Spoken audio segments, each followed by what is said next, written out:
jaar gaan ons dan nou begin met die gospelkonsert wat dan nou die donderdag aand gaan plaasvind. Die vrydagoggend gaan ons dan nou parade het vanaf die Zeeblagte brug.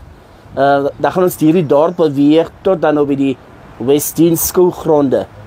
Daar gaan ons dan nou amptelik afskop met die amptelike program waar ons die vice-president van Namibië, Honorable Lucia Witbooi gaan hê en al die ander regeringsamptenare met die tradisionele leiers, sowel die gemeenskap van Namibië, Suid-Afrika, Botswana en al die andere.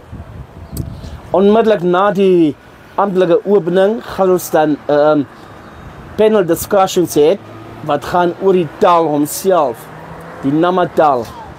Daar gaan verskillende ander goed bespreek word, soos die green hydrogen. Dan gaan ons bietjie praat oor die kultuur, so daar's 'n klomp goed waaroor ons gaan praat by die panel discussions. Ons het 'n cultural village waar ons die Nama huise het wat met riede gemaak word. Daar gaan ook verskillende goed gebeur, soos die Namastaat, die langarm, daar gaan geselskapies plaasvind rondom die kultuur, die norms, die gewoontes van die Nama mense. Lucretia Boysen is dan ook die ene wat rondom kultuur gaan kom praat, oor kuns gaan kom praat. Sy gaan ook uit Suid-Afrika uitkom. So gaan ons plaaslike mense hê wat dan nou, soos ek gesê het, by die panel discussions die hulle gaan uitmaak. So ook gaan ons dan 'n langarm dans hê die Vrydag aand by Vega Riversaal, so ook by die skousaal.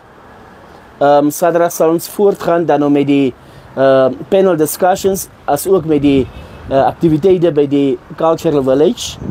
Ook wil ek dan bekend maak dat ons vir Jeremy gaan hê wat 'n boek geskryf het met die naam Rooi Sand. Ons gaan hierdie boek launch by die Namafees.